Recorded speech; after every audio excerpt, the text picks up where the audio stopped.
Good afternoon. I'd like to welcome everybody back to another edition of Foreclosurepedia. Today we're doing a dewinterization up here in Kingsport, Tennessee.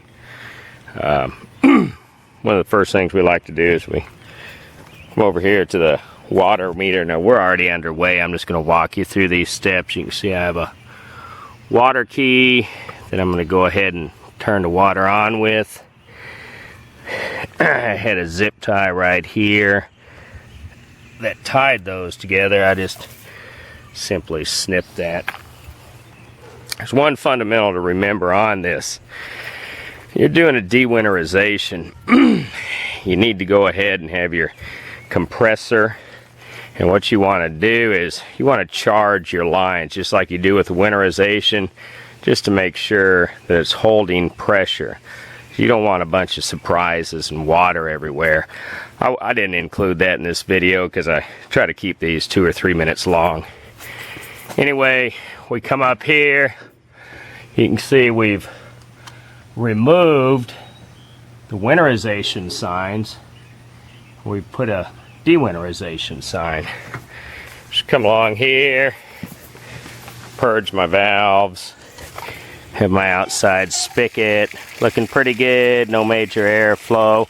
When you first open your first one, you're going to hear a bunch of sputtering. Coming on down here. See, I got my water purging here. My toilet, which used to have my winterization solution. You can kind of see it back in there. It's been purged, flushed. My water running pretty good there. These have been running a while. I'm just shutting them down now. See, once again, we posted on there.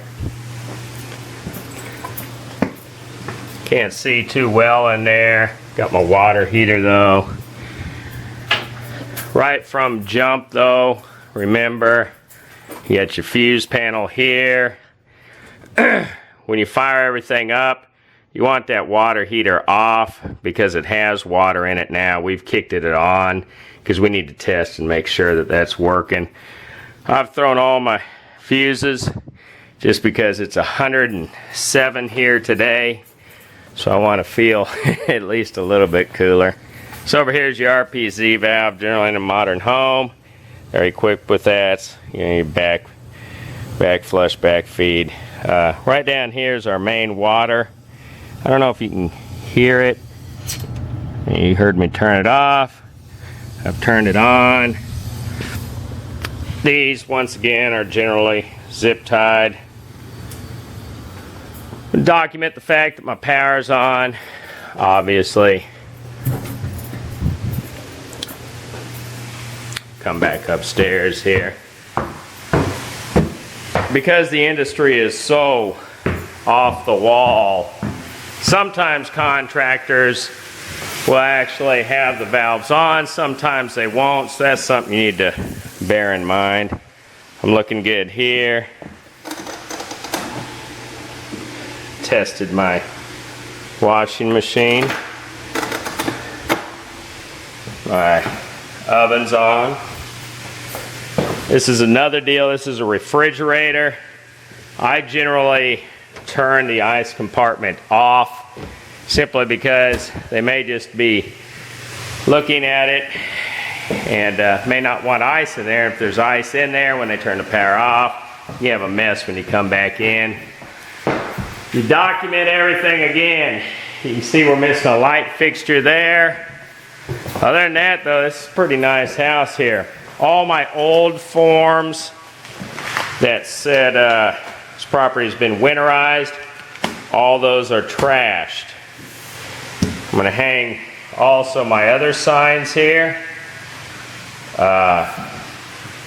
This one deals with do not re-winterize without permission. Got my standard sign-in sheet here. And that's really about all there is to it.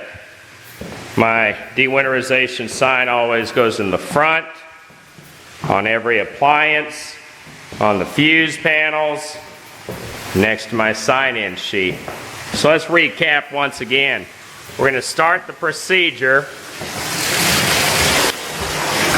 We're going to start the procedure by taking our compressor, and we're going to do it just like a winterization. We're going to make sure that those lines hold pressure. When I've confirmed that they do, I'm going to go out front. I'm going to go ahead and clip my zip tie.